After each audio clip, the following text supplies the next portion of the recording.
Well, good morning and welcome back to another makeup related video.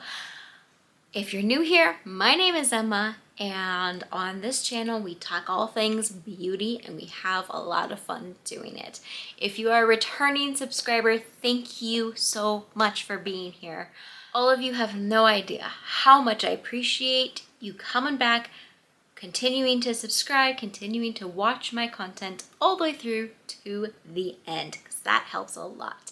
Today I am doing the intro video for, I don't know what I'm calling this just yet. I'm still working on a name. It might be Beauty Rehab, Makeup Rehab, Beauty Bank, something along those lines. If any of those names sound familiar, it's because several other creators throughout the last few years especially have been doing something similar. And so to list every single creator that has inspired me to do this would just take forever. But there are several creators that I have seen throughout the years who have done something similar, and I'm kind of taking that inspiration and making it my own. So I wish I could give you, yes, this creator specifically inspired this, but I just can't. There are a lot of amazing creators, so if you like this and want to see how others are doing it, just go ahead and search for those terms I just mentioned and for, I guess, the title of this video. So today we are going to break down my reason for doing this, what exactly this is, and how I'm going to make it work for me and my life. And how you can also do this if you wanted to. If you maybe have those same thoughts and feelings towards your beauty collection. So what is this? This is, for a lot of creators, a way to help keep us in check, to make sure that our beauty collections don't get overwhelming, and so we're still enjoying the stuff we are bringing in. For those of us who aren't doing this in the public eye and just doing it for us personally, I have seen a lot of people do this because they have an issue with overspending in makeup and never using the products that they have. But for those of us who are doing this publicly, it is because we do buy more than what we would normally, because we have to review things for everybody else. We need to know what's going on in the makeup world. So we would naturally buy more, and so our collections tend to be bigger. So a lot of creators have chosen to do this to help keep that a little bit more controlled. My personal reasons are that, but also to help keep the financial side a little bit in check. With that in mind, I do not have a financial amount tied to any of my rules. Instead, I am just doing product numbers for my rules. That'll all make sense in a minute. Now, if you are just watching because you are interested in how I'm keeping my collection more controlled, more concise to what I like, that is awesome. Leave me a comment, let me know. But if you want to maybe rein in your collection and maybe, be more mindful of the stuff you're bringing in, then join me publicly, or just you can even leave a comment with what rules you're going to use for your own makeup rehab or whatever this ends up being called. All right, so how am I going to structure this for me? So as I said, this is just the intro. Today's video is the intro, and every quarter, not monthly, but every quarter, I will have an update on how I'm doing on this. So if you want to see those updates, make sure to subscribe. So these rules might not be in any actual order. They're just kind of in the way that I came up with them. I hope they all kind of come together and make sense.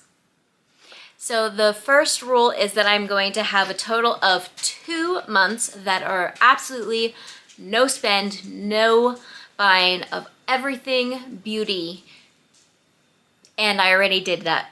I already did 1 month. So yes, I'm putting this up in February. I meant to do this in January, but I didn't have this completely lined up the way I wanted it to yet. So we waited till now. But January, I did a no spend, and I actually completed that. And I was thinking maybe I'd make it through February because I didn't buy anything until the 10th of February. I'm not going to show you what it was I bought just yet because that'll be in a different video.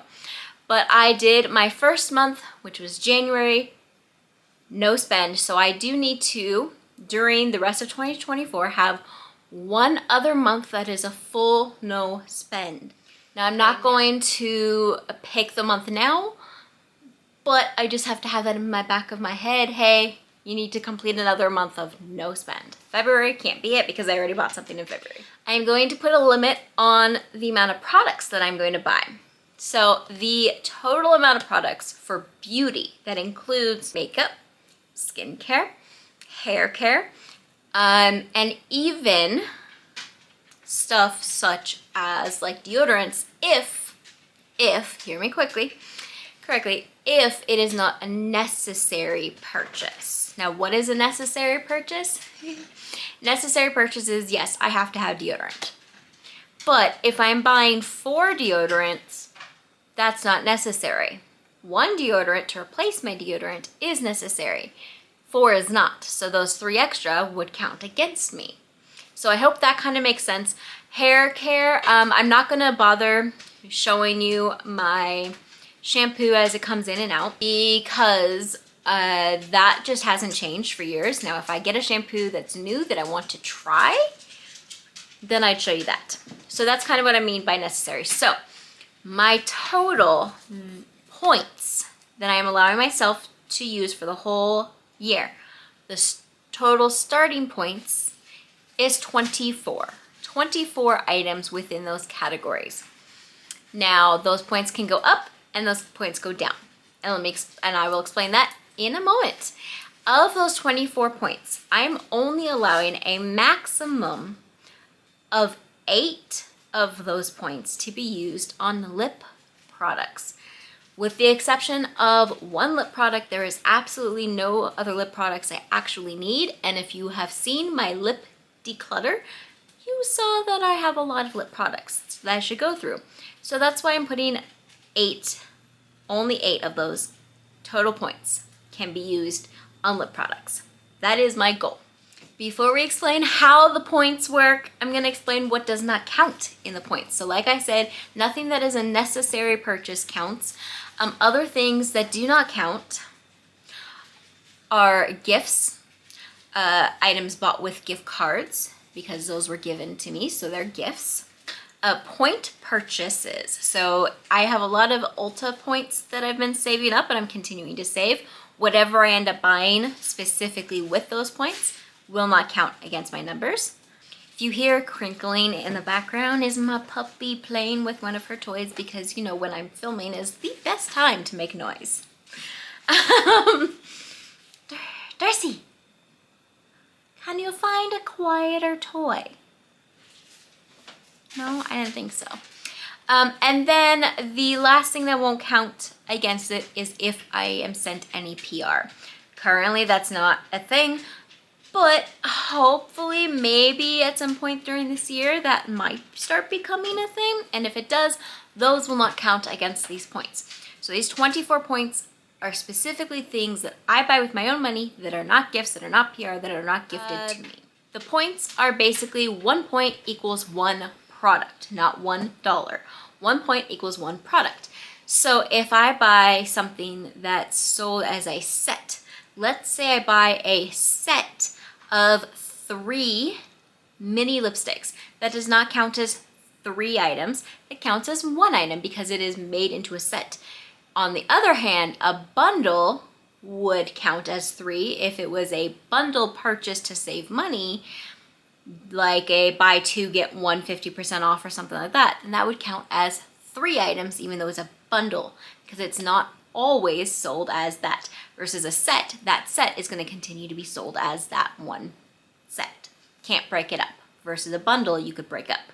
I hope that makes sense. So I lose points by buying products. So if I buy a lipstick, I lose a point. If I buy an eyeshadow palette, I lose a point.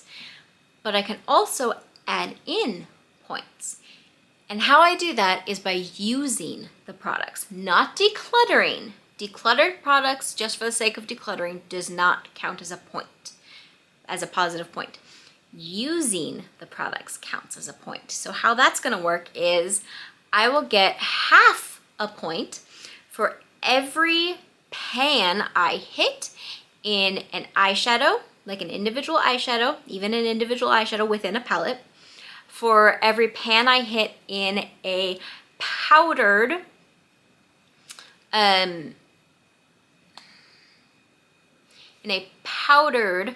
face product such as highlighter, blush, bronzer, and then I will get 1 full point when I completely finish a product. So for eyeshadows as an example, let's just take this palette I have sitting right here. Let's say today I hit a pan in this color right here. I would get half a pan or half a point added to my bank. Then let's say next week I hit pan in this color. I get another half a point added to my bank. Then let's say I continue to make progress and I get a half a point for each of these. But then I finish this whole particular shadow, I get a point, a full point, not half, a full point. I'm not going to then, like if I complete this whole palette, I'm not going to then give myself another point because I will have already added up all those other half points and full points. So it's just gonna be for eyeshadow specifically, individual pans will act as 1. Now, that doesn't mean when I buy an eyeshadow palette that I need to take out how many points are in, how many pans are in here. No, I just take it out as 1. And that might seem a little unfair, but it's because for me, I have to buy things. I do have to buy things to keep this channel going, okay? It does have to, so I have to be a little bit more creative with my points. But then also I want to reward myself for using things up. Like I really, really want to reward myself for using things up so that I will continue to use the stuff that I have. So that's kind of why there's that. When it comes to like powder blushes, I will get half a point for hitting pan, which means showing a little bit of the bottom of the container, and then just 1 point when I finish it. So that is how I will add points. Subtracting points is basically just every single item I buy subtracts 1 point. I hope that this is pretty explanatory and I hope that this is making sense. As I said, I'm starting with 24 points. That is because I was originally going to start with I think 20, and then I was like, well, it's 2024. Let's do 24. If you are doing this just personally for yourself, you're probably going to have a lower number. If I was doing this just for myself and not for YouTube, I would definitely have a lower number. I'd probably stick with around 10 because I can add more. Now, those 24 points I have does not necessarily mean I will only bring in 24 items, because if I use up things, I get that number added, but then buying things subtracts. So I hope that this is making sense. I feel like I'm kind of rambling and all over the place. Yeah, so every quarter I will have an update where I will show you everything I have used up and then everything I have bought, and we will do the numbers together. So that's the reason behind, that's the why, that's the disclaimer. I hope you enjoy this series. We're gonna do it through 2024. We're gonna see if we like it together. If we don't like it, well then it won't come back in 2025. If we love it, maybe it will. Leave me a comment below, say hello, and I will talk to you guys in a video very, very soon. Bye-bye.